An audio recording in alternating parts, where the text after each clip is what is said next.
I grew up in Caldwell County, specifically out in Collettsville, North Carolina, the foothills. So very country, backwoods, small area. Was it one school from kindergarten to eighth grade? It was just basically my dad's side of the family. All lived in the same place pretty much. Growing up, I have had my older brother, who's about 4 years older than me, named Brandon. My younger brother, his name's Jared. He's about 7 years younger than me. And then my youngest sister, my only sister, who is 14 years younger than me, who's the absolute best. Mom was a stay-at-home mom. She was there 24/7 with us.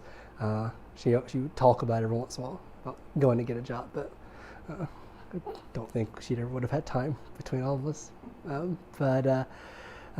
Not to mention, my youngest sister wasn't actually expected, so about the time she was going to think about doing that all got changed anyway. So growing up, I was in a very conservative household, whether it was church or politics, values all around.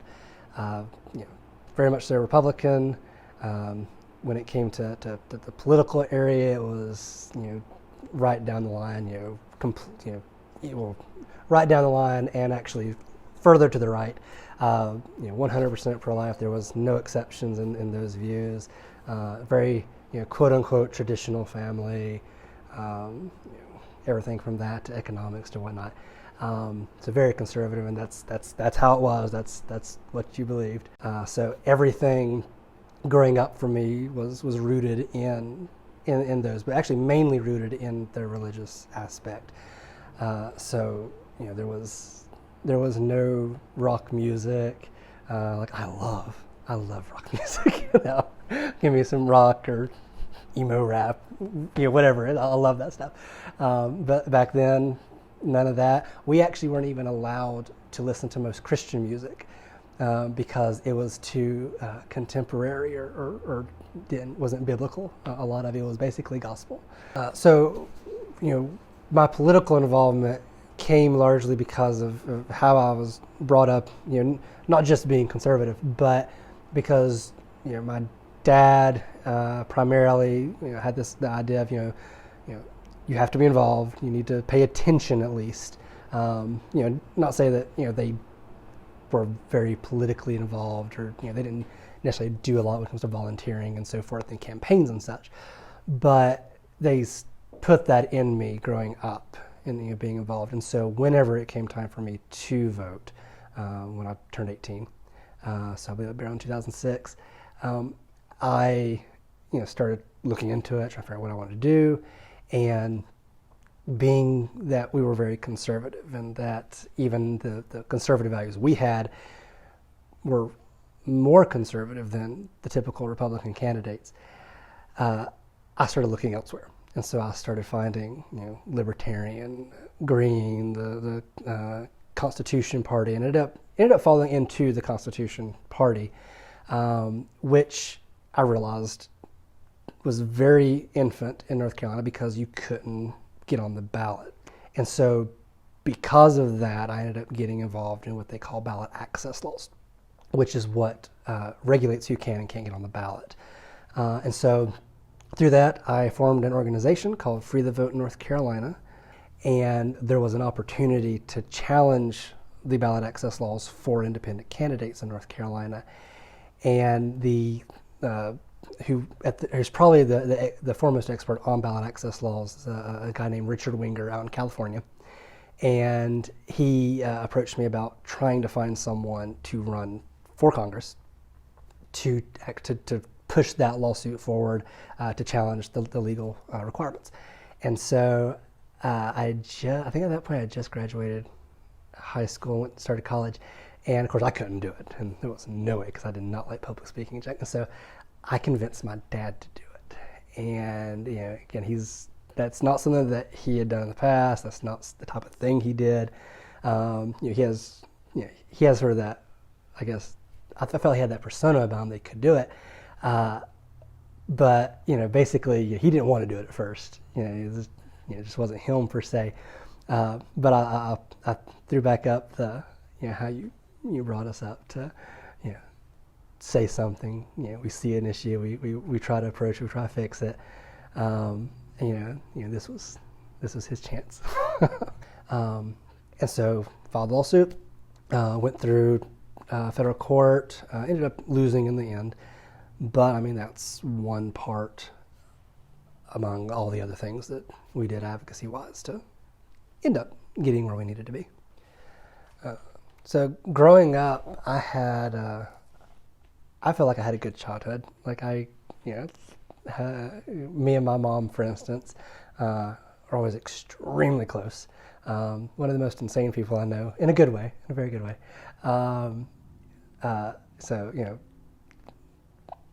I have best friends and whatnot, but she was always the one person that I always talked to and always had a great time around, and still do now.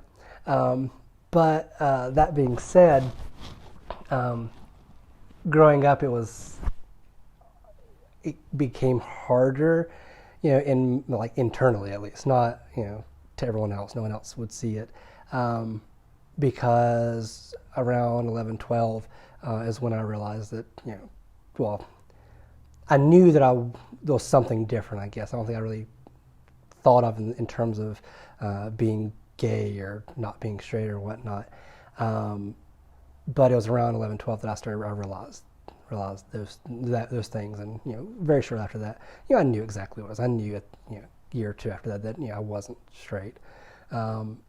But being in the conservative Christian household that I was in, and growing up being told that being gay is, first off, just a sin. Constantly hearing it being said that it's an abomination, and that if you were gay, you live in that lifestyle, that you were going straight to hell, basically. As a 11, 12, 13-year-old kid, that was horrifying. And so, like I said, I knew it, but I guess I sort of tried to push it back, tried to ignore that part of me, tried to ignore that was the case. A lot of it comes down to, again, faith, but all of it comes down to family, because I was convinced that no matter how much, first, I was convinced that no matter how good of a Christian I was, that being gay meant I couldn't be a Christian. No matter how much my family would tell me, they love me, or mom would say they love me, they love you, and show it, because my family is very loving and very affectionate.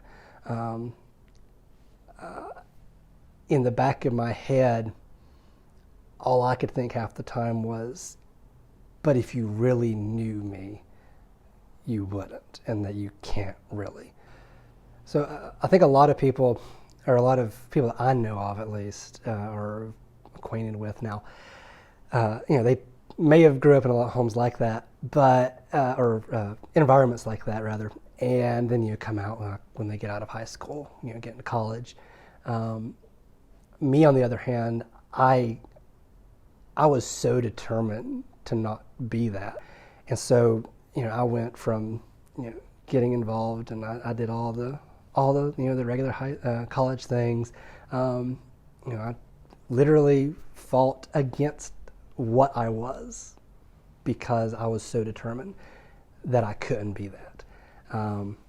But over the years after that, a lot of it for me ended up coming down to finally realizing that there was nothing I could do to change it. I even looked into the conversion therapy camps and those god-awful things. And I almost at one point contacted one of them and was going to go to one of them. But I didn't, and extremely glad I didn't at this point, after sort of realizing a little bit more what they actually are and what they do to people. Coming to the point where I realized that at the way I was going, then, trying to deny who I was or not admit it to anyone else, that I was going to be lonely, that I was going to be by myself forever. And for me, that was another horrifying prospect, just as much as the alternative. Until right before my 30th birthday, was still horrified. Didn't think I would ever do it. But I ended up going to Myrtle Beach. Originally I was going for a Comic Con. I was actually going to go there to sell books and then come back home. But for whatever reason, the Comic Con got canceled. I don't remember why, but it got canceled. And I decided to go anyway because it was my birthday. So I'm like, I'm going to go. It's just me, which just sort of makes sense anyway, considering all the other information. On the way back, I did like I had done so many other like trips, like when I did like a road trip, and my mind would get to going and get to thinking, and I started thinking again about how that am I ever going to manage to tell anyone to come out, and thinking no, I'll never manage to do that, and how I was going to be lonely, and I just kept thinking over and over again. I literally went over scenario after scenario of like how it might work if I did. And on the way home, because it's like a 3-hour trip, one of the bands that I started listening to a whole lot, it was this Swedish metalcore band called Eminence.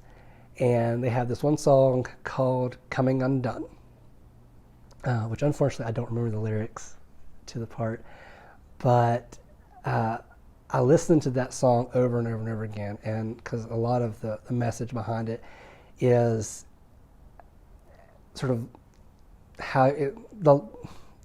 trying to live a lie and how it hurts and how harmful it is. I ended up listening to the song on repeat over and over again and bawling, and I was doing my typical where I literally would think like I could just end it now type of thing, which was stupid thoughts whenever you're in a bad spot.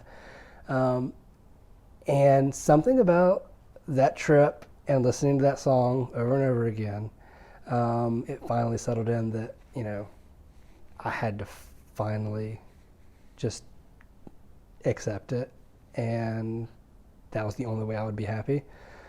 And so I decided on that trip back home that I was going to come out. After I decided that I was coming out, I did, I guess I sort of went through the list of who I could probably go to first to sort of ease into it, hopefully. I think it was January, because I think it was a couple weeks after I actually came out, that I was, my little sister actually was driving. She was driving me home from my parents' house down to where I live, and at the time I lived in Concord. And on the way home, I was building myself up while we were talking, trying to figure out how do I do this. This is she is the one person that I'm pretty sure, regardless, isn't going to take this horrible. Told her that I was gay, and she's like, okay.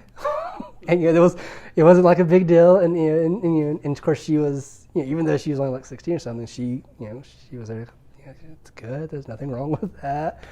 Then I went to my little brother who was living with me at the time, and this is probably my favorite one actually, because I was horrified to tell him. I figured he would accept me, but he's also this sort of manly, I'm big and bad type of guy. So I wasn't 100% sure. So I sat down and I told him. And when I did, I was expecting something like my little sister, like Callie had done. You're like, oh, okay, we still love you. No, literally, he does this fist bump. He's like, yes, I was right. And I'm just like, what the hell? What do you mean? And of course, he's probably literally been the most helpful in all this. But so I told him, and then it wasn't long after that. I went back to Lenore and spent the day with the family. And that was the day I decided I was going to tell them, because they were the only holdout. After that, I didn't care who knew, because they were the only ones that I really cared who what they thought after that. So I went home, spent the day with them, and then right before it was time to leave, I told, I think my mom was in the bathtub, and I told Dad I needed to tell them something. And I was like, but I needed you both, to be here at the same time. That's definitely not saying it twice at that point. And so he's like, okay, whatever. And so he went to the bathroom. I went and sat on their bed and couldn't see Mom. She was in the shower at the thing closed. And it took me probably 10 minutes just to get the words out in general. I bawled because, I was horrified of what they were going to say. And basically, it was the whole thing of, I'd made the wrong choice because they believe it's a choice, and that, that was, I should change, and that I would, never be allowed to have, my significant other over if I ever found anyone, and so forth. And so it's what I expected, and it was extremely difficult to actually, tell them and sort of to get the response finally. And I remember, being like, okay, I'm done, and I left. I admit I was angry and sad, and so then I left rather quickly. But after that, at that point, I didn't care who else knew. And I went on Facebook, and I made a big long post about this is who I am, and this is where I came from, and why I need to tell everyone this now, because it's not an easy thing to do. And I was out. With all that happening, I also went back to a previous passion I had, which was writing. I'd enjoyed writing when I was in middle school and high school. I finally got back into writing in about 2012. And because at that time my thing was still politics, it was still all those areas. My first book was actually a political thriller. It's my only political thriller. It was supposed to be a series, but that sort of stopped. Went from that to writing horror stories, which I enjoyed quite a bit because I grew up watching horror movies, and Dad'd be gone. We'd watch Halloween or something like that, and don't tell Dad we watched it. So watching all those, so it was neat to write them. My family's, especially my mom and my sister, are huge when it comes to like murder documentaries and stuff like that. So I always was seeing that type of thing. Interesting point that I don't think a lot of people realize though about my books is even before I came out, because I didn't do any of the LGBT books until after I came out. Before I came out though, my two former books, the horror books, To Watch You Bleed and The Reserve, both actually have gay representation in them. Each has one character, and I think in a way it sort of shows sort of where I was at the time when I wrote those in terms of my sexuality and accepting it and being open with it. I knew it was there; it was obviously there, and so it ended up making it into these stories. To Watch You Bleed, the character, unfortunately, is a very troubled teen who is a very bad character, does horrible things. And I think a lot of that was me trying to demonize that part of me, and at the same time, write about it. I then decided that I was going to write the stories that I wanted to write for a while. Something LGBT centric. something that was in that genre. And at first, I was horrified to do it because not because having just come out per se. At that point, when I decided I was going to do that, I was good with where I had finally got to. That was fine. But in the writing aspect of it all, I'd already built up a small little base of people who enjoyed reading the horror books and some of the thriller books as well, or book as well. And switch from adult horror to young adult and LGBT is a big difference. So I was pretty sure that I was going to be starting all over. That no one that read my other stuff was going to want to read anything else at that point. But I decided I was going to do it, and I started off by writing a story called A Mark on My Soul, which is a story about basically about two boys in a rural community in North Carolina, actually, down where I live now, Kannapolis. And it is a coming out story for both of them, technically.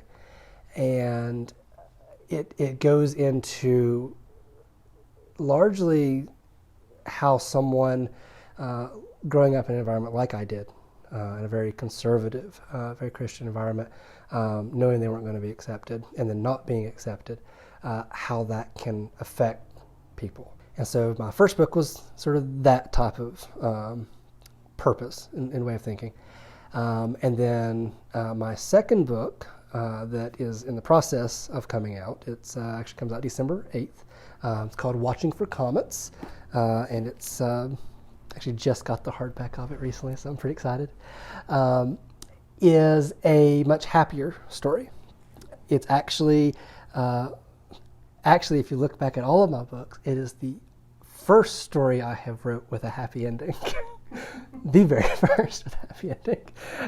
And so it's sort of the flip side of that coin that, LGBT teens can have, a happy ending. They can have a relationship, that they are normal. And really that's the overarching theme of what I'm writing now and what I'm wanting to continue writing, and sort of the goal of it is to give teens in my community representation in the books that they read. I grew up, every single book I read, it was about guy and girl. Every time, no fail. And of course, if it wasn't, it was not going to be in the school for long or the library for long. So this, doing this is a way to give them representation in a book so that they can go to read a story and see themselves in a character rather than seeing something that they can't relate to, that they don't want, and being able to see them as a normal, functioning member of society that is loved and that is accepted, and be able to, see a happy ending, which is why this as a whole, just the genre as a whole, is so important, because giving them, that ability to see that. I've heard several people talk about just books in general that they've read and how it helped them be able to come out earlier, accept who they were earlier. And so if I can be a small part of that, that's what I want to do.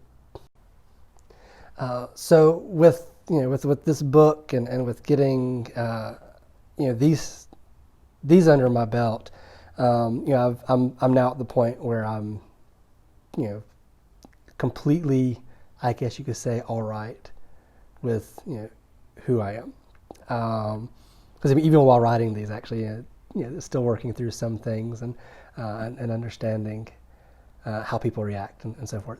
Not everyone reacted very well, but at this point, though, it's a little over 2 years since I came out, and on the family side, things are going a lot better. Parents don't technically accept who I am, but they still, I'm their son, and I know now that, they do love me. That's not a question anymore in my head. And, there's no problems, there. So, all that's, good now, very good now. And, that's, all this combined, I finally got where I wanted to be. And hopefully through the writing, I'll be able to help other people. And that's actually something that's one thing I struggled with for a while, especially before I came out and then after I come out, is purpose in life. But for me, what I've sort of come to terms with is my purpose can be as simple as writing stories that can help teenagers sort of see that they're okay. And to be gay, to be bi, trans, whatever it is that they are, isn't a choice like they may be told it is, and then that it's okay. And in the end, if I can do that, I'm good and I'm happy.